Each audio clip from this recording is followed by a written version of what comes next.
আপনি দুনিয়ার জমিনে বেঁচে আছেন, দুনিয়ার জমিনে বেঁচে থাকার পর আপনি যখন কবরে চলে যাবেন, কবরে যাওয়ার পর কটা প্রশ্ন করবে? তিনটে। কোন ব্যক্তি বলেছেন খমসা পাঁচটা, কেউ বলেছে রুবা চারটে, তবে অধিকাংশ মত হলো তিনটে। আমরা তিনটেই ধরলাম। প্রথমে জিজ্ঞাসা করবে তুমি নামাজ পড়ো? হ্যাঁ নামাজ পড়ি। কবরে গিয়ে জিজ্ঞাসা করবে ফেরেশতা মা রব্বুকা, তোমার রবকে তুমি বলো।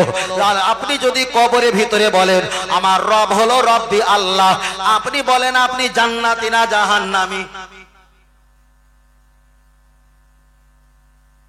কেন হবে না? কেন? লা ইলাহা ইল্লাল্লাহ বলেছো তো, তাহলে সেই কথা তো বলে দেবে ফেরেশতার কাছে, লা ইলাহা ইল্লাল্লাহ, আমার রব হলো একমাত্র আল্লাহ।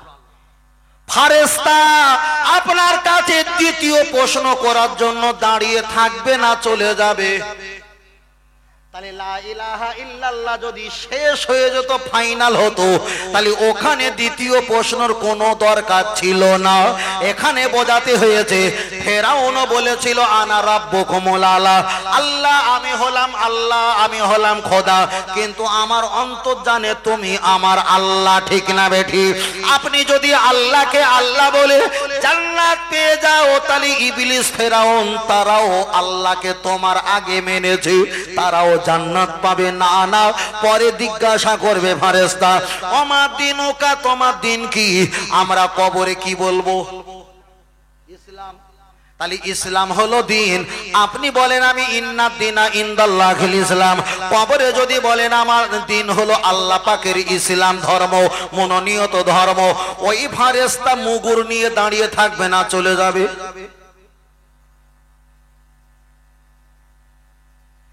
যারাই বলেছে আল্লাহকে মানো আর ধর্ম পালন করো, তাদের একটু কাণ্ড জ্ঞান রাখা দরকার।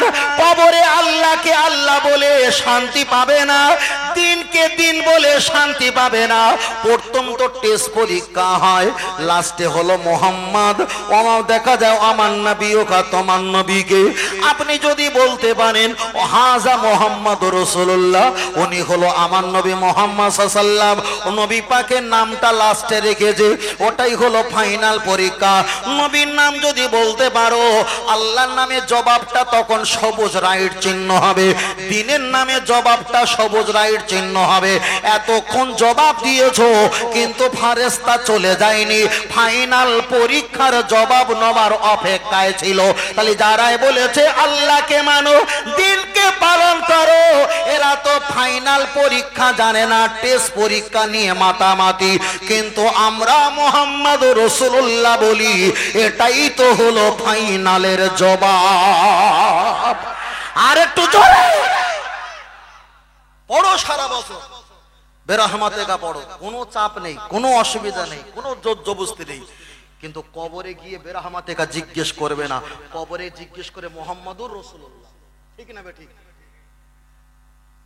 দুনিয়াতেও মোহাম্মদ, হাসরেও মোহাম্মদ, কবরেও মোহাম্মদ, মিজানেও মোহাম্মদ, ফুলসিরায় মোহাম্মদ, জমজমেও কাউসারে পানি কাছে মোহাম্মদ, আল্লাহর পরেও মোহাম্মদ সাল্লাল্লাহু আলাইহি জোরে বলেন। আর একটু জোরে হবে না? পিছন থেকে আর একটু জোরে হবে না? সব এইদিকে ঘুরে আছে, ব্যাপারটা কি শেষ করে দেবো? আর 10 মিনিট না, আর 10 মিনিট। ও গো আমার প্রিয় নবী, তোমার প্রেমে পাগল সবই, বলো সুবহানাল্লাহ। নবী শানে হচ্ছিল, আমরা তো সবাই নবী প্রেমিক, আমরা সবাই। হয়তো নবাব সিরাজদৌলাতের পাশে মির্জাপুর আছে, ও বাদ দাও, ও থাকবে। ও গো আমার প্রিয় নবী, তোমার প্রেমে পাগল সবই, আয় জন্ম আমার হাওড়া জেলাতে, রেখোছো আমায় পাগল করে, আয় জন্ম আমার ইন্ডিয়াতে, রেখোছো আমায় পাগল করে, রাসূল তোমায় ভালোবাসি, মন হৃদয় উজাড় করে, বুকের মাঝে জালায় আমার দূর হবে তোমার দিদারে, দূর হবে তোমার দিদারে। ও নবী সুখে তুমি, দুঃখে তুমি, মুখে তুমি, বুকে তুমি, আয় মায়া যদি লাগে তোমায়, মায়া যদি লাগে তোমায়, দিদার দিও স্বপ্ন যোগে, রসুল তোমায় ভালোবাসি, মন হৃদয় উজাড় করে, বুকের মাঝে জ্বালায় আমার দূর হবে তোমার দিদারে, দূর হবে তোমার দিদারে। জোরে জোরে আল্লাহুম্মা, খুব জোরে।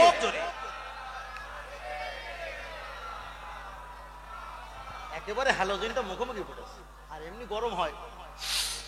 আল্লাহ সাল্লাল্লাহু। তাহলে আমাদের নিয়ম ঠিক আছে তো?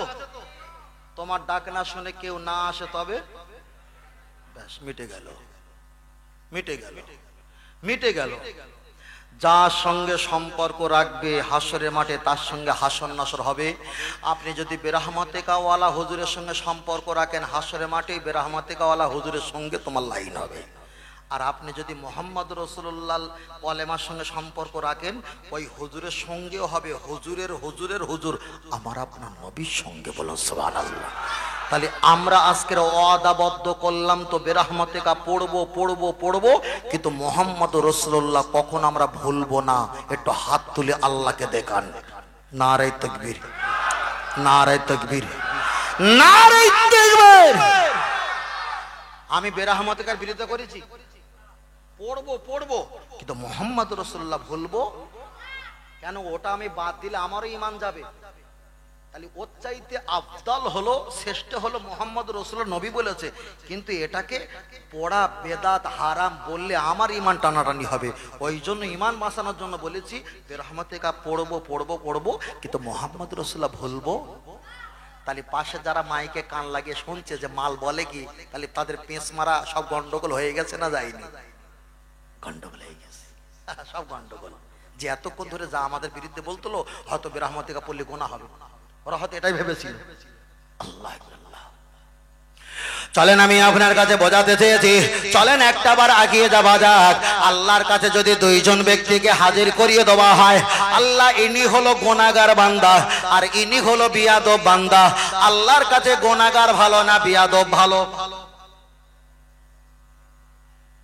বড় ভাই বলছে বিয়াদব আর গুনাহগার দুটো সমান, দুই দিকে ভোট দিলে হবে না, যে কোনো একটা সুইচ টিপতে হবে, তুঁত করে আওয়াজ হবে, দুটো দিলে পচে যাবে, ঠিক না বে ঠিক?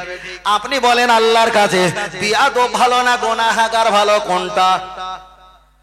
এটাই আমি পার্টিশন করলাম। এদিকের ভাই একজন বলেন মেম্বার হয়ে, এদিকের ভাই একজন বলবে গুনাহগার ভালো না বিয়াদব ভালো। কিছু বলবে না, গুনাহগার ভালো। আপনারা কি বলছেন? গুনাহগার। ওই পিছনে ঝগড়া দিকে দেখো, দাঁড়া, দুটো সমান। মানে তোমাদের অনেক রকম দল আছে, যে যেটা বুঝেছে সে সেটাই বলেছে, কিন্তু এবার তো পরিষ্কার করতে হবে। গুনাহগার বান্দা যদি আল্লাহর কাছে দাঁড়িয়ে যায়, বিয়াদব বান্দাকে নিয়ে আল্লাহর কাছে যদি দাঁড় করিয়ে দেওয়া হয়, আল্লাহ প্রথম নাম্বার গুনাহগারের দিকে হিসাব করে বলো। আল্লাহ জিজ্ঞাসা করবেন, বান্দা তুমি গুনাহগার না বিয়াদব? আল্লাহ আমি গুনাহগার, তুমি গুনাহগার, তুমি কি জানো না আমি কোরআনে বলেছি সুম্মাস্তাগফিরনি গফারতু লাকা ওয়ালা উমালি, যতই বড় গুনাহগার হও আমার কাছে দোয়া চাইবে চোখের পানি ছেড়ে, চোখের পলক খুলে দেখবে তোমার আল্লাহ গুনাহ মাফ করে দিয়েছে। এ বান্দা তুমি গুনাহগার না বিয়াদব? আল্লাহ আমি গুনাহগার। তুমি কি জানো না ওয়াসজুদু লিল্লাহ, সেজদা গিয়ে কাঁদবে গুনাহ মাফ, আস্তাগফিরুল্লাহ পড়ে তওবা করবে গুনাহ মাফ, আমার নবীর ওসিলা দিয়ে আমার কাছে আসবে দোয়া চাইতে গুনাহ মাফ, আমি আল্লাহ আমার ঘরে গিয়ে তুমি কান্নাকাটি করবে গুনাহ মাফ, কোরআন তেলাওয়াতে কাঁদবে গুনাহ মাফ, নামাজের মাসাল্লা বসে কাঁদবে গুনাহ মাফ, উজু নাই, মাথায় টুপি নাই, দাড়ি নাই, আল্লাহর নাম স্মরণ করে ফাঁকা জায়গায় মানুষের আড়ালে যদি আল্লাহর নামে যদি একটু কাঁদো, আমার আল্লাহ গোনা তোমার মাফ করে দেবে। তবে তুমি কত বড় গুনাহগার, আল্লাহ বড় বড় পাহাড়ের চাইতে আমি বড় গুনাহগার। আল্লাহ বললেন বান্দা টেনশন করবে না, আমি তো কোরআনে বলে দিয়েছি লা তাকনা তুমি রাহমাতিল্লাহ, গুনাহগার কাঁদবি না, গুনাহগার টেনশন করবি না, আমার জান্নাতের আশা মনে মনে রাখবি, হাসরের ময়দানে আমার হাবিবকে পাঠাবো শুধু গুনাহগার উম্মতকে জান্নাতে দেওয়ার জন্য। আর একটু জোরে হবে না? আমার নবী দুনিয়াতে এসেছে গুনাহগার উম্মতের জন্য না বিয়াদব উম্মতের জন্য? গুনাহগার উম্মতের জন্য আমার নবী এসেছে। তাহলে যে কোরআনে বলেছে গুনাহগার তোমার টেনশন নাই, তুমি জান্নাত পাবে পাবে পাবে, নবী বলেছেন গুনাহগার হাউজে কাউসারে পানি পান করাবো, গুনাহগার উম্মতকে নিয়ে হাউজে কাউসারে পানি আমি পিলাবো। আল্লাহ ওই কোরআনে বলেছে, আল্লাহ ওই কোরআনে জানে দিয়েছে আল্লাহ ফাকরুস ফিহি, তবে যারা নবীর সাথে বিয়াদবি করেছে তাদের কোনো জায়গা নেই, জায়গা নেই, জায়গা নেই। ইবলিস আল্লাহর এত ইবাদত করলো, নবীর সাথে গাদ্দারি করলো, জায়গা নেই। ফেরাউন এত ইবাদমাইশ করলো, নবীর সাথে গাদ্দারি করলো, জায়গা নেই। পৃথিবীর তাকিয়ে দেখো যারা নবীর সাথে গাদ্দারি করেছে আল্লাহ তাদের ক্ষমা করিনি, করবে না, করবে না। তবে আমরা গুনাহগার, বুক চিতিয়ে বলবো আমরা গুনাহগার, পাহাড় পাহাড় গুনাহগার, গুনাহগারের কোনো টেনশন নাই। তবে যারা নবীর সাথে বিয়াদবি করেছে ওদের এহ জগৎ পর জগৎ দুটোই নাই, ঠিক না বেঠিক? এবার বলেন যারা নামাজ পড়লো, যারা কোরআন তেলাওয়াত করলো, বেরহমাতিকা পড়লো, লা ইলাহা ইল্লাল্লাহ পড়লো, মুহাম্মাদুর রাসূলুল্লাহ ওই লাইনে ওটা বাদ দিল, নবীর সাথে গাদ্দারি করলো, নবীকে অপমান করলো, নবীর সাথে বিয়াদবি করলো, আল্লাহর নবী তো ওটাই বললেন গুনাহগারের টেনশন নাই, তবে বিয়াদব মার্কাদের ক্ষমা নাই, ঠিক না বেঠিক? তাই আমি আপনাকে বলবো, সাউন্ডটা বসে গেছে কেন বাবু? বসে গেছে না হালকা করে? কম বেশি হচ্ছে তো? হবে, ঠিক হবে, ভাই আছে একটু কম বেশি হচ্ছে, দেখেন দিন বাবু মনে ঘা পড়েছে নাকি? তাহলে এবার বলেন আমরা গুনাহগার না বিয়াদব? এই বাবু আমরা গুনাহগার না বিয়াদব? তাহলে আমরা গুনাহগার, বিয়াদব না। গুনাহগার তো গুনাহগার, বুক খুলে বলবো গুনাহগার, গুনাহগার, গুনাহগার, কিন্তু বিয়াদব। এবার বলেন যারা বলেছে মোহাম্মদের নাম শুনে চুমু খাওয়া যাবে না, ও ছোট বাচ্চা আছে 2 মাসের বাচ্চা, ছেলে মেয়ে পাশায় পোঙায় সারা জায়গায় চুমু খায় না, খায় না? ওখানে চুমু খাওয়া হালাল আর নবীর নামে চুমু খাওয়া হারাম। ও বিয়াদব না গুনাহগার? ও হারামখোর হাসরের ময়দানে কিচ্ছু পাবে দাদু ভাই? কিরাম জায়গা মতো যাচ্ছে বলো দিনি? শুধু পড়ে জোকার মার্কা হুজুর খবর পড়ছে বাংলাদেশের হাসিনা এই করেছে, পাকিস্তান এই করেছে, ঘোড়ার কচু জানে। একদিন স্টেজে বসাবি আমার সঙ্গে, তোর হুজুরির নাকি দাওয়াত করার কথা বলতেছিস আর আমাদের বাদ দিতে বলতেছিস। তোর হুজুরির শুধু ভুঁড়ি মোটা কিন্তু এলেম মোটা নেই, বুঝেন না? তাকবীর আর নারায়ে তাকবীর, বালিশ দেবো তো আস্তে তাকবীর দিলে নারায়ে তাকবীর। এই অটোটা পার করে দাও না। হ্যাঁ হ্যাঁ যাও, আস্তে আস্তে যাও, একজন ওঠো, তারটা ছিঁড়ে যাবে। তাকবীর আর নারায়ে তাকবীর, নারায়ে তাকবীর। হয়নি তাকবীর। আহলে সুন্নাত আল জামাত সিলসিলা হক ফুরফুরা শরীফ, মদিনা মক্কা শরীফ, বিশ্বনবী দিবস, আল কোরআনের আলো, আল হাদিসের আলো, নারায়ে তাকবীর, নারায়ে তাকবীর, নারায়ে তাকবীর। তাহলে সেই নবীর শানে একটু কলেমা জিকির হবে তো মহব্বতে? জিকির করে লা ইলাহা ইল্লাল্লাহ, লা ইলাহা, লা ইলাহা ইল্লাল্লাহু জিকির করে লা ইলাহা ইল্লাল্লাহ, লা ইলাহা ইল্লাল্লাহ সাল্লাল্লাহু আলাইহি ওয়াসাল্লাম। একটু কমে গেছে, অনেক একটু বাড়িয়ে দাও হালকা করে। কোনটা একটু ডিস্টার্ব হয়েছে তো একটু হালকা করে। অনেক গভীর রাত তো ভাই, অনেক গভীর রাত না।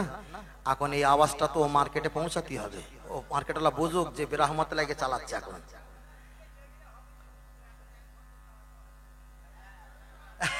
দাঁড়া, না না না না, বড় ভাই 1 ঘন্টা কেন বলেছেন বলেন তিনি? আমি হাঁড়ির ঘর বলবো? সত্যি কথা বলে পকেজে গোশ নিয়ে এসেছিলেন, নেননি তো? বাড়ি অন্তত কুটুমে এসছে, ঘুমানো জায়গা নেই, হুজুর এখানে সময় দেবো, ওই জন্য বলছে ঘন্টা খানিক চালাও, ঘন্টা খানিক চালাও, তাই না? আল্লাহু আকবার, আল্লাহ। তাহলে তাকবীর আর নারায়ে তাকবীর, নারায়ে তাকবীর।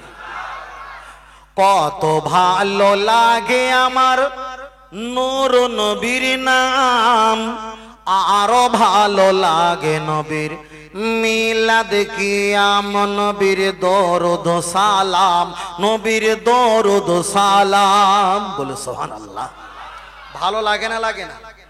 একজন মদখোর রাস্তা দিয়ে যাচ্ছে, আর কমিটি ছেলে জিজ্ঞেস করছে, এই সন্দেশখালী থানা সুন্দরবন মফিজুল ইসলাম হুজুর আসছে, নবী দিবস হবে, 10 টাকা দে না। মদখোর সে বলছে, এই দেখ আমার কাছে তো একদম পয়সা নেই, তবে আমি দেবো। আর একজন মাথা টুপি দিয়ে যাচ্ছে, দাড়ি কিন্তু লাল করে গেছে, বুঝেন না, নামাজ পড়ে কপাল কালো, বলছে ভাই 50 টাকা দাও, উমুক হুজুর আসতাম, নবী দিবস দেবো। জলসাতে কি হবে? জলসাতে কি হবে? পৃথিবীতে ইসলাম থাকবে কিন্তু ঈমান থাকবে না, বলেছিলাম না? ওর ভিতরে ইসলাম আছে কিন্তু মাল নেই। মদখোরের ভিতরে আমল নেই কিন্তু ঈমান আছে। ব্যাখ্যা দিলে না মাথা পাগল হয়ে যাবে, পাগল হয়ে যাবে। একটা মদখোরকে জিজ্ঞেস করছে, একটা সূচের ছিদ্র দিয়ে আল্লাহ হাতে ঢোকাতে পারে? তা নামাজি ব্যক্তি বলছে, কি করে হতে পারে? মদখোর বলছে, আরে আল্লাহ চাইলে হতে পারে। এখন ইমানদার কে? মদখোর, এর ভিতরে ঈমান নেই, শেষ। নামাজ রোজা হজ যাকাত, দাড়িতে কলব করা, মাথা টুপি দেওয়া, কপালে দাগ করা, আর 10টা জামা করা, পাঞ্জাবের মসজিদে দান করা, সব ফোকাস, পুরো শেষ।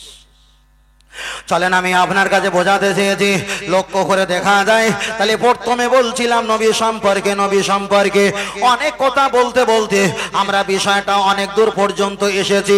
ও বাবাজিরা, আপনার কাছে এবার আর একটা কথা বলবো। পৃথিবীতে কোনো মদখোর মারা গেলে তারা জানাজা পড়া জায়েজ না না জায়েজ? দাদু ভাই কথা বলো না কেন? মদখোর মারা গেছে, তার মাটি দেওয়া জায়েজ না না জায়েজ? জায়েজ, ঠিক বলেছেন, ভেরি গুড। একজন যদি শুধু খোর মারা যায়, ওয়াজটা কোন জায়গায় নিয়ে যায় ভালো করে খেয়াল করবে। আর যারা মাইকে শুনছে তারা বলবে জায়গা মতো দিচ্ছে, কথা বোঝেন না? চলেন একটা বার আগিয়ে যাও। তাহলে বেনামাজি মারা গেলে তারা জানাজা পড়া যায়, শুধু খোর মারা গেলে জানাজা পড়া যায়। যদি কোনো দেখা যায় জেনাকারী অত্যাচারী যদি মারা যায়, মা তার জানাজা পড়া মাটি দেওয়া যায়। কোনো যদি হজ না করে মারা যায় তাকে জানাজা পড়া যায়। কোনো যদি দান খয়রাত না করে মারা যায় তারা জানাজা পড়া যায়। কোনো ব্যক্তি যদি হত্যাকারী কটলকারী হয়, তিনি হঠাৎ করে মৃত্যুবরণ করেছে কিংবা হত্যা করে দিয়েছে, উনি যদি মারা যায় তারা জানাজা পড়া যায়। মালখোর মদ খায় 24 ঘন্টা কিন্তু তিনিও মারা গেছে, তারা জানাজা পড়া যায়, তার কবরের কাছে দাঁড়ানো যায়। কিন্তু আমি এবার আপনাকে বলছি, যারা নবীর সাথে শত্রুতা করে এরাই হলো বড় মুনাফিক। মুনাফিক, ওদের জানাজা পড়া যাবে কি যাবে না? আমি যদি হাদিস থেকে বলি, ওরাই আবার বলবে হাদিসটা জয়ীব, ওরা বলবে হাদিসটা মানসুব, ওরা বলবে হাদিসটা মারফু, ওরাই বলবে হাদিসটা জাল হাদিস। আমি কোরআন থেকে বলবো, হুজুর পালানোর জায়গা নেই। আল্লাহর কোরআন জানিয়ে দিয়েছে, ওয়ালা তুসাল্লি আলা আহাদিম মিনহুম মাতা আবাদা। এ নবী মুহাম্মদ সাল্লাল্লাহু আলাইহি ওয়াসাল্লাম, তোমার যারা শত্রু, আমি আল্লাহ আমারও শত্রু, ওরা মারা গেছে, তুমি দয়ার নবী বলে, তুমি উম্মতের পাগল বলে জানাজা পড়বে, হতে পারে না। ওয়ালা তুসাল্লি আলা আহাদিম মিনহুম মাতা আবাদা। যারা মুনাফিক মারা গেছে ওই রাইসুল মুনাফিকিন ওই মুনাফিকের জানাজা তুমি পড়বে না। নবী আমার একটু দূরে সরে আসলেন। আল্লাহ নবী উম্মতের দরদ উম্মতের পাগল। নবী যখন সরে আসলেন আল্লাহ আর কোনো আয়াত দেয় না। নবী মনে করলেন হয়তো আর কিছু বলবে না। নবী আমার কবরের কাছে একটু দাঁড়িয়েছে। জিবরিল শাসা করে এসে হাজির। ওয়ালা তাকুম আলা কবরিহি ইয়া রাসূলুল্লাহ। যার জানাজা পড়া আল্লাহ হারাম করে দিয়েছে ওই রকম আপনার শত্রুতা মুনাফিক ওর কবরের কাছে দাঁড়ানো আল্লাহ হারাম করে দিয়েছেন। নবী আমার একটু সরে আসলেন, কিছুক্ষণ ওয়েট করলেন। জিবরিল আর আসে না। আমার নবী একটু কবরের কাছে গিয়ে দোয়া দরুদ পড়া শুরু করতেই যাবে। আল্লাহ সঙ্গে সঙ্গে জিবরিল পাঠিয়ে দিলেন, ইস্তাগফির লাহুম আওলা তাস্তাগফির লাহুম আওলা তাস্তাগফির লাহুম ইয়া রাসূলুল্লাহ। আপনি মুনাফিকের কবরে দাঁড়িয়ে কোনো দোয়া দরুদ খতম কোনো কোরআন তেলাওয়াত করতে পারবেন না, এর জন্য হারাম করেছে আল্লাহ। আমার নবী একটু সরে আসলেন, মনে করলেন তিনবার জিবরিল এসেছে আল্লাহ হয়তো আর পাঠাবে না। আমার দয়ার নবী কবরের কাছে গিয়ে এবার তিনি দোয়া করবে। আল্লাহর কোরআন ৪র্থ নম্বরে এসে হাজির, ইন তাস্তাগফির লাহুম সাবঈনা মাররাতান। ও মুহাম্মদ সাল্লাল্লাহু তুমি যদি ওই জায়গা দাঁড়িয়ে ৭০ বার যদি তুমি দোয়া করো, তোমায় যারা শত্রু ওই মুনাফিকের দোয়া আমি কবুল করব না। আমি যদি ফতোয়া দেই এলাকায় অশান্তি বাঁধবে, আমি ফতোয়া দিচ্ছি না। যারা মুহাম্মদ রাসূলুল্লাহর বিপক্ষে তাদের মাটি দেওয়া হারাম, তাদের কবরের কাছে যাওয়া হারাম, তাদের কবর জিয়ারত করা হারাম, তাদের জন্য দোয়া করা হারাম। নবীর জন্য যদি এটা হারাম হয় তোমার জন্য আমার জন্য জায়েজ হতে পারে না। আমরা যদি তাদেরকে বয়কট করি শুধু আমার নবীর খুশির কারণে। আর একটু জোরে ফের বলছি, রাসূল বলেছে সবচাইতে বেশি ভালোবাসতে হবে কাকে? আল্লাহকে না নবীকে? আর একটু জোরে বলেন, আর একটু জোরে বলেন। তাহলে সবচাইতে ভালোবাসতে হবে কাকে? অনেকে হুজুর ওয়াজ করার বলে বাবা তোমরা আল্লাহকে ভালোবাসো, আল্লাহকে ভালোবাসো, মুখে জুতোর বাড়ি মারবে। আল্লাহর কোরআন জানিয়েছে ওয়াত্তাকুল্লাহ, আমাকে শুধু ভয় করো আর ভালোবাসো মুহাম্মদকে। জোরে বলে, আর একটু জোরে হবে না? তাহলে সমাজে যারা বারবার চিল্লে বলছে ভালোবাসবে কাকে? আল্লাহকে, বলে না আল্লাহকে ভয় করো, মুহাম্মদকে ভালোবাসো। আর মুহাম্মদকে ইত্তেবা ভালোবাসলে ফাত্তাবিউনি ইহবুকুমুল্লাহ, আমার আল্লাহ বলছেন আমাকে ইত্তেবা ভালোবাসা হয়েই যাবে। শুধু হয়ে গেলে হবে না, ওয়াগফির লাকুম যুনুবাকুম আল্লাহু গফুরুর রহিম, আমি তোমাদের গুনাহটাও সঙ্গে সঙ্গে maaf করে দেব। আর একটু জোরে হবে না? আর একটু জোরে হবে না? বলেন আল্লাহর কোরআন জবাব দিয়ে বললেন, আল্লাহর কোরআন ব্যাখ্যা দিয়ে বললেন, মিয়ামিল জুমাতি ফাসাও ইলা যিকরিল্লাহ। আমার আল্লাহর কোরআন বললেন শুক্রবার যখন হাজির হয়ে যাবে তোমরা কেনাকাটা বন্ধ করে দিয়ে তোমরা মসজিদে যিকরিল্লাহ আল্লাহর ইবাদত করার জন্য হাজির হয়ে যাও। এই দলে যারা শুক্রবার আছো তোমরা ১ নম্বরে জিতে গেলে। সোমবার যারা আছো তোমাদের অবস্থা কি আমি এখন জানি না। চলেন এবার ২য় নম্বরে যাই। তবে আমার আল্লাহ শুক্রবারের পক্ষে আমার আল্লাহর কোরআন জবাব দিয়ে বললেন, ও আনজালনা মিনাল মুসিরাতি মাআন সাজ্জাজা। আমার আল্লাহ আসমান থেকে পানি নাজিল করেছিলেন। ওই দিন ছিল শুক্রবার। শুক্রবার আমার আল্লাহ শুক্রবারের পক্ষে। এবার নবীর কাছে গিয়ে যদি জিজ্ঞাসা করা হয়, ও আল্লাহ নবী একটা বার বলেন আমার আল্লাহ শুক্রবারের পক্ষে, আপনি বলেন আপনি সোমবারের পক্ষে না শুক্রবারের পক্ষে? নবী এবার জবাব দিয়ে বললেন, খলাকাল্লাহু তাআলা ফিহি আদামা। তোমাদের নবী আদম আলাইহিস সালামকে আল্লাহ যখন সৃষ্টি করেছিলেন ওই দিন ছিল শুক্রবার। আহাবাতাল্লাহু ফিহি আদামা, নবী আদমকে যখন দুনিয়ার মাটিতে নামিয়েছিল ওই দিন ছিল শুক্রবার। ফিহি তুআফাহুল্লাহু আদামা, নবী আদম যেদিন মৃত্যুবরণ করেছিলেন ওই দিন ছিল শুক্রবার। তাহলে আপনারা যারা সোমবারের পক্ষে এত গুণ নবী এবং আল্লাহ তো শুক্রবারের পক্ষে, ফের আওয়াজ দিয়ে বলেন শুক্রবারের মর্যাদা বেশি না সোমবারের? ভাই মাঝখানে বসে আছে না, ও দুইটা নাই পড়ে গেছে, দুইটা নাই পড়ে গেছে, তাই না? মাশাআল্লাহ। ছেড়ে আমি আপনাকে বোঝাতে চাই, আল্লাহ নবী তো শুক্রবারের পক্ষে বলেছেন।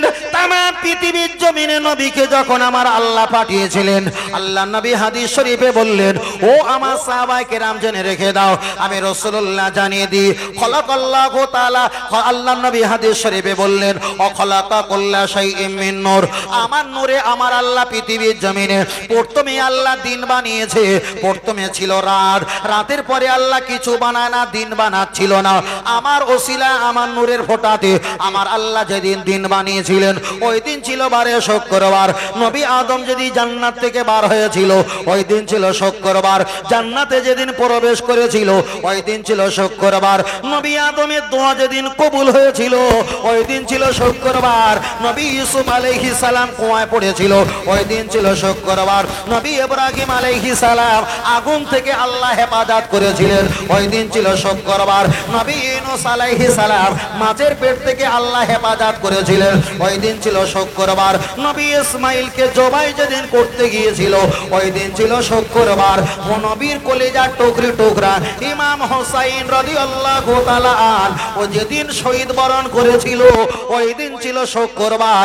আমি মাসের কথা বলছি না, বারের তারিখের কথা বলছি না, মাসের কথা বলছি না, শুধু বারের কথা হচ্ছিল, ওই দিন ছিল শুক্রবার। তাহলে যারা এই শুক্রবারের পক্ষে, তোমাদের তো অনেক দলিল আছে আছে আছে আছে, কিন্তু একটা প্রশ্ন, শুক্রবারে যদি তামাম পৃথিবীর জমিনে ঈসা মুসা দাউদ আইয়ুব শুআয়ব জাকারিয়া লোত ইব্রাহিম, তামাম পৃথিবীর জমিনে আল্লাহ কোটি কোটি নবীকে, শুক্রবারে যদি আল্লাহ সবকিছু সৃষ্টি করে থাকে, শুক্রবারে মর্যাদা আল্লাহর কাছে যদি এত দামি হয়ে থাকে, তাহলে শুক্রবারে মর্যাদাওয়ালা নবীকে মর্যাদা বারে না পাঠিয়ে সোমবারে কেন পাঠিয়েছেন? জবাব দাও। বড় ভাই, শুক্রবারের অবস্থা দেখেছে? আল্লাহ একটা ওয়াজ করা ভালো, কিন্তু শত রকম যুক্তি দিয়ে হাদিস দিয়ে একটা জিনিসকে পরিপূর্ণ পরিষ্কার করা খুব ভাইটাল। ও আমার জওয়ান যুবকেরা, গিয়ে চলে যাওয়া যায়। আল্লাহ শুক্রবারে পক্ষে গেছে, নবীও শুক্রবারে পক্ষে গেছে। শুক্রবারে মর্যাদা যদি এতই আল্লাহর কাছে দামি হয়ে থাকে, আমার আপনার নবীকে শুক্রবারে মর্যাদা তারিখে আমার আল্লাহ কেন পাঠায়নি? ওদেরকে পাঠিয়েছে 12, ওদেরকে পাঠিয়েছে 10 তারিখে, নবীকে পাঠিয়েছে 12 তারিখে, ওদেরকে পাঠিয়েছে মুহররম, নবীকে পাঠিয়েছে দেখা যায় রবিউল আউয়াল, ওদেরকে পাঠিয়েছে শুক্রবার, নবীকে পাঠিয়েছে সোমবার। তাহলে মাসে আলাদা, তারিখে আলাদা, বারে আলাদা, এটাই হলো নিয়ম আল্লাহ পাকের সিস্টেম। আপনাদের এলাকায় দুটো ধরনের গাড়ি চলে, একটা হলো হলুদ নাম্বার, যদি আপনাদের পারিজাত কিংবা দেখা যায় মসজিদ তোলা, যদি আপনাদের কালীনগর কিংবা আপনাদের এই এলাকায় যদি কোনো গাড়ি যায়, হাত দেখালে দাঁড়াতে হবে, কেন প্রতি কাস্টমার আপনাকে নিতে হবেই হবেই হবে। আপনি যদি না দাঁড়াও, ওই গাড়িটা ইট খেয়ে চশমা কাঁচগুলো ভেঙে ফেলবে। কিন্তু পার্সোনাল একটা গাড়ি যা সাদা নাম্বার প্লেট, ওটা গুলো পার্সোনাল, কেউ যাবে না, এক মালিকের স্পেশাল স্পেশাল। পৃথিবীর জমিনে যত নবী রাসূল আল্লাহ পাঠিয়েছে, একটাই গাড়িতে একই তারিখে একই মাসে একই সময়ে প্রত্যেককে আল্লাহ ওই গাড়িতে নিয়ে ওদেরকে পৃথিবীতে ওপেন করে দিয়েছে। আমার নবী হলো খাস, মাস আলাদা করেছে, ডেট আলাদা করেছে, বার আলাদা করেছে, আমার নবীকে পাঠিয়েছে স্পেশাল কোয়ালিটি করে। আর একটু জোরে। লাইন জায়গা মতো না খারাপ? জায়গা মতো তো। এলাকায় কেউ বাঁদরামো করলে আমার একটা পার্সোনাল নাম্বার দেবো, পার্সোনাল একটা YouTube channel B Kolkata, personal number দেবো, personal B Kolkata YouTube channel. এলাকার লোক যদি কেউ বাঁদরামো করে, এলাকায় কোনো জায়গায় আসলে আমার হাতে কাগজ ধরিয়ে দেবে, একটা প্রশ্ন নিলে 2 ঘন্টা শুধু ধপার মতন কাশবো। কথা বুঝতে? জীবনের মতন ওর প্রশ্ন বলা বন্ধ হয়ে যাবে। চলেন। ও আমার সোনা মানিকের, আমি আপনাকে বোঝাতে চেয়েছি, আগিয়ে চলে যাওয়া যাক। তাহলে আমার আল্লাহ নবীকে পাঠিয়েছে, আমার আল্লাহ নবীকে সোমবারে পাঠিয়েছে। চলেন একটা বার আগিয়ে যাওয়া যাক। আপনাদের এটা হলো সাহেবের মোড়। ও ও ওই নামটা বাদ দিয়েছে ফারুক সাহেবের মোড়। তাহলে ফারুক সাহেবের মোড় আলহামদুলিল্লাহ ভালো। আপনাদের গ্রামের নাম কি? কালীনগর। কালীনগর পশ্চিম পাড়া। কালীনগর পশ্চিম পাড়া মানে ফারুক সাহেবের মোড়, কালীনগর পশ্চিম পাড়া। যুক্তি দেবো, দলিল আপনারা দেবেন, আমার বেশি বলতে হবে না। যদি বলেন হুজুর কেমন আমরা বলবো, আমি একটু শুরু করছি, আপনারা চালু করবেন। দেখেন, আলহামদুলিল্লাহি রাব্বিল আলামিন, সমস্ত প্রশংসা কার? আর রহমানির রহিম, সবচাইতে বড় দয়ালু তিনি হলো কে? আমি বলছি আয়াত, আর মানে কারা বলছে? আপনারা বলছেন। আমি ঠিক এই কোয়ালিটিতে বলবো, আপনারা ওই কোয়ালিটিতে জবাব দেবেন। কষ্টটা হবে না খুব সহজে। চলেন একটা বার আগিয়ে যাওয়া যাক। আপনাদের পশ্চিম পাড়ায় কোনো একটা আমার বোন, আমার আপনার চাচাতে বোন হয়, ওনার আব্বা গরিব, মা গরিব, ওনার আত্মীয় স্বজন গরিব, মেয়েটার বয়স হয়ে গেছে, বিবাহ উপযুক্ত বয়স হয়ে গেছে। এখন জলসা কমিটির ছেলেরা দেখলো জলসা করে 30,000 টাকা বাঁচলো কিংবা 20,000 টাকা বাঁচলো। ছেলেরা 200, 500, 1000 টাকা দিয়ে ওই বোনটা চাচাতে বোন, প্রতিবেশী বোনকে বিবাহ দিয়েছেন। খুব ভালো করে বুঝবে, এই গল্পটা শুনলে আগের কথাটা সহজ হবার জন্য এই গল্পটা করতে আমি বাধ্য হয়েছি। আপনার চাচাতে বোনকে বিবাহ দিয়েছেন, 20টা বছর সংসার চলছে, কিন্তু বোন ভালো, ব্যবহার ভালো, সম্পর্ক ভালো, মুখের ভাষা ভালো, সব কিন্তু ভালো, দেখতে শুনতে ভালো। 20 বছর হয়ে গেছে। হঠাৎ করে পশ্চিম পাড়ায় ওই আব্দুল্লাহ ভাই এসে বলছে, ও পশ্চিম পাড়ায় আমার শালা বাবুরা, শোনো, তোমার বোনকে বিবাহ দিয়েছিলে, কিন্তু 20টা বছর সংসার করেছি, তোমার বোনের কোনো সন্তান হয় না। আমার এত সময় সম্পত্তি আছে, আমার তো সন্তানের প্রয়োজন, আমি আর একটা বিবাহ করব। দুলা ভাই বোনটাকে অত্যাচার করে, কষ্ট দেয়। রাত 2:30টার সময় কখন বাড়ি আসে, তখনও মারধর করে। রাত 11টার সময় আসে, তখনও মারধর করে। আর বোনটা কষ্ট সহ্য না করতে পেরে এলাকার প্রতিবেশী ভাইদের কাছে বলে, বাপ্পার কাছে, মায়ের কাছে বলে, আব্বা কান্নাকাটি করে, আমরা শুনে কষ্ট আর মর্মান্ত হয়ে গেলাম। কিন্তু 20টা বছর ধরে আব্বাকে কাঁদিয়েছে, খুব ভালো করে বুঝবে।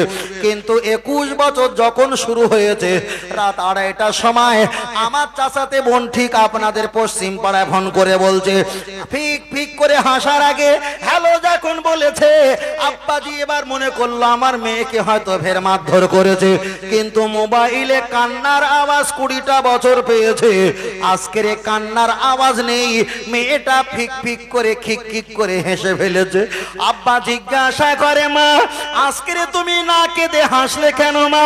মেয়েটা বলছে, আব্বাজি 20টা বছর আমি কেঁদেছি, আমার প্রতিবেশী ভাইকে আপনাকে কাঁদিয়েছি, কিন্তু আজকের কান্নার রাত নয়, কান্নার সময় নয়, আল্লাহ কবুল করে তোমার একটা নাতি দান করেছে।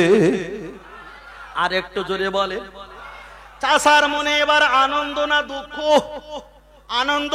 কিন্তু চাচাকে জিজ্ঞাসা করি, চাচা উত্তর পাড়ায় হসপিটাল থেকে আমার 2টো বোন এসেছে, তাদের জমক দুটো করে 4টে সন্তান এসেছে, আপনার তো নাতি হয়, আনন্দ করলে না কেন? কিন্তু পাশের পাড়া 2টো নাতি হয়েছিল, আপনি আনন্দ করলে না কেন? চাচা আমার মুখের উপরে জবাব দিয়ে বললেন, যে নাতি এসেছে ওই নাতি আমার কোনো উপকারে আসবে, আমার কোনো ক্ষতি করতে পারবে না। কিন্তু আমার নিজের নাতি না আসলে আমার জীবন, আমার মেয়ের জীবনটা ক্ষতি হয়ে যাবে। তামাম পৃথিবীর জমিনে যত নবী এসেছে, 10 তারিখে রবিউল আউয়ালে, 10 তারিখে মুহররমে আশুরা, শুক্রবারে নবী এসেছে, ওটা পাশের নাতি যেমন জন্ম হয়েছে, অন্য নবীরা অন্য মাস তারিখে তারা দর্জন এসেছে, আমাদের কোনো লাভ হবে না, আমাদের ওই নবীর কারণে কোনো ক্ষতিও হবে না। কিন্তু নিজের নাতি না আসলে যেমন যে ভবিষ্যৎ অন্ধকার, আমার নবী যদি না আসতেন আমাদের জীবনটাই ক্ষতি আর ক্ষতি, জাহান্নামের লিডার হতাম। তাই অন্য নাতি এসেছে, দাদার মুখে, চাচার মুখে কোনো আনন্দ ছিল না। নিজের নাতি যেই দিন এসেছে, চাচা আনন্দে পাগল পারা হয়ে গেছে। ওরে ইমানদার তাকে বলে যারা অন্য পৃথিবীর নবীর অপেক্ষায় আমার নবীকে বেশি ভালোবাসে। তাহলে ভালোবাসতে গেলে নবী যে তারিখে এসেছে, যে বারে এসেছে, আর যে মাসে এসেছে, ওটাই ভালোবাসা হলো আমার নবীর কারণে। আর একটু জোরে। বলছি শুক্রবারে ইবাদত করার কথা বলেছে, কিন্তু শুক্রবারে আনন্দের কথা বলিনি। নি কোরআন, আল্লাহর কোরআন বললেন, হে নবী তুমি বলে দাও, কুল কুল কুল কুল বলো, কহ দো বাতা দো বিফদলিল্লাহ ফদলি জিসকা মতলব ऐसी है। ওরা যখন করুণা দয়া নিয়ামত যখন পাবে, হাবিজালিকা ফালিয়াফরাহু, ওরা আর বসে না থেকে যেন তোমার রহমত দয়া পেয়ে ওরা যেন আনন্দ প্রকাশ করে, তসবিহ তেলাওয়াত করে, নবী দিবস করে, জশ্নে জুলুস করে, ঈদে মিলাদুন নবী করে ওরা যেন আনন্দ প্রকাশ করে, দয়ার নবী পেয়েছি, দয়ার নবী পেয়েছি। তাই শুক্রবারে ইবাদতের কথা কোরআনে এসেছে। আর সোমবার যেই দিন নবী দুনিয়াতে এসেছে, সবচাইতে বড় রহমত সেটা হলো কি আমার আপনার নবী। আর সবচাইতে বড় রহমত যেই দিন পাবে সেই দিন তোমরা আনন্দ প্রকাশ করো। তাহলে নবী সবচাইতে বড় রহমত যেই দিন এসেছে, কোন দিনে? সোমবারের দিনে। শুক্রবারের দিনে ইবাদত করো, সোমবারে তোমরা আনন্দ প্রকাশ করো। ইবাদত আর আনন্দ দুটো আলাদা। ইবাদতের ভিতরে শুধু ইবাদত থাকে, কিন্তু আনন্দের ভিতরে নবীর কারণে আনন্দও থাকে, জশ্নে জুলুস, ঈদে মিলাদুন নবী, আবার ইবাদতও থাকে। জোরে বলেন সুবহানাল্লাহ। আর একটু জোরে হবে না? আর একটু জোরে হবে না? তাহলে শেষ করে দেই। ওই দেখেন, তা আমারে বেশি দুয়ে নিলি হয়। কটা বাজে? ঘড়ি বন্ধ হয়ে গেল নাকি? সর্বনাশ করেছে। আরেকটা মাল বার করি। এই বিরাট ব্যাপার, 4 হয়ে গেছে। ওদের কালেকশনের ব্যাপার আছে না, আবার কি করব? আর একটু বলতে হবে। আল্লাহ, হ্যাঁ কোনটা? চারটে একটা উত্তর দেওয়া হয়েছে, একটা উত্তর দিয়ে ঘাম চলে গেছে। একটা উত্তর দিতে গিয়ে ঘাম চলে, একটার ভিতর দুটো অপশন চলে গেছে। যে জাহান্নামী ব্যক্তি কারা? যারা লা ইলাহা ইল্লাল্লাহ মানলো, মুহাম্মদ রাসূলুল্লাহ মানতে পারলো না, নিঃসন্দেহ ওরা জাহান্নামী। আবু জাহেল লা ইলাহা ইল্লাল্লাহ কাবায় হাত দিয়ে বলতে লিলাফি করাশিন ইলাফিহিম। কোরআনে তাফসীরে এসেছে শীতকালে আর গরমকালে ওরা ব্যবসা যাওয়ার জন্য কাবায় হাত দিয়ে বলতেন, আল্লাহ তুমি আমাদের প্রতি দেখো যেন লস যেন না খাই। ওরাও আল্লাহকে মানতো, কিন্তু মোহাম্মদকে মানতো না, ওরাই নির্দিষ্ট হলো জাহান্নামী। ঠিক ওই দলের প্রোটেকশন আমাদের দলে যারা আছে, ইবাদত করলো কিন্তু আল্লাহকে মানে, মসজিদকে মানে, সেজদা দেয়, মোহাম্মদকে মানে না, ওরা নিঃসন্দেহে ওরা জাহান্নামী। ওদের জানাজা পড়া, ওদের কাফন দেওয়া, ওদের কবরের ধারে দাঁড়ানো সব পড়া কোরআনের আয়াত অনুযায়ী হারাম, চলবে না। কেন? যারা নবীকে সালাম দেয় না, তাদের সালাম দিয়ে আমার কোনো লাভ হবে না। ও ভাই করা উঠে যাচ্ছে কেন? কোন দিকে যাচ্ছে? হ্যাঁ, মায়েদের কাছে যাচ্ছ কিসের জন্য? টাকা নেওয়ার জন্য? টাকা নেওয়ার জন্য যাচ্ছ? দাঁড়া, মায়েদের ওয়াজ করিনি তো, টাকা দেবে? টাকা দেবে তো? চলেন শেষবারের মতো একটা কথা বলি, কিয়ামত কবে হবে?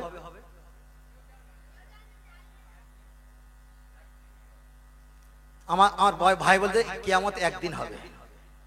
কিয়ামত কবে? আমি যদি বলতাম কয়দিন হবে, তখন বলতে একদিন হবে, ওটা ঠিক ছিল। যদি বলি কয় মাসে 1 বছর, তাহলে 365 দিন আসবে না, ওখানে মাস আসবে, তাই না? তাহলে কিয়ামত কবে হবে আল্লাহ ভালো জানে। অনেকে আমরা বলি কিয়ামত হবে মুহররম মাসে 10 তারিখে, শুক্রবারে আশুরায়। তাহলে মুহররম মাস আসার আগে মাথা টুপিতে পাগড়ি মাথায় পরে উজু করে মসজিদে শুয়ে থাকবো, আল্লাহ আমি তোমার। কথা না, এরকম কোন সহি হাদিস নেই যে কিয়ামত অমুক তারিখে, অমুক মানে বারে, অমুক মানে মাসে কিয়ামত হবে। তবে নবী বলেছে এই মাসে অনেক কিছু আল্লাহ দিয়েছে, এই মাসে হলে হতে পারে, আল্লাহু আলাম, এ ব্যাপারে আল্লাহ ভালো জানে। তবে কিয়ামতের নিশানা আলামত গুলো অনেক ব্যাখ্যা এসেছে, কিন্তু কিয়ামত 24 ঘন্টার ভিতরে একটা সময় তো কিয়ামত আসবে। সেটা মাস নয় বাদ দিলাম, তারিখ নয় বাদ দিলাম, বার নয় বাদ দিলাম, কিন্তু 24টা ঘন্টার ভিতরে 5 ওয়াক্ত নামাজ আছে না নেই? ওয়াক্ত নামাজ 5 ওয়াক্ত তো। আল্লাহ নবীকে জিজ্ঞাসা করলেন, ইয়া রাসূলুল্লাহ, আল্লাহ কি সকালবেলা কিয়ামত দেবে? নবী বললেন, কেন? আল্লাহ আমরা সকালে ফজরের নামাজ পড়ব, ওই সময় কি আল্লাহ কিয়ামত দেবে? নবী বললেন, না। এইবারে বেরহমতে কা ফের অ্যাকশন জুড়ে গেল। আল্লাহ নবী বললেন, বাবা সাহাবায়ে কেরাম, আমার আল্লাহ ফজরে কিয়ামত দেবে না।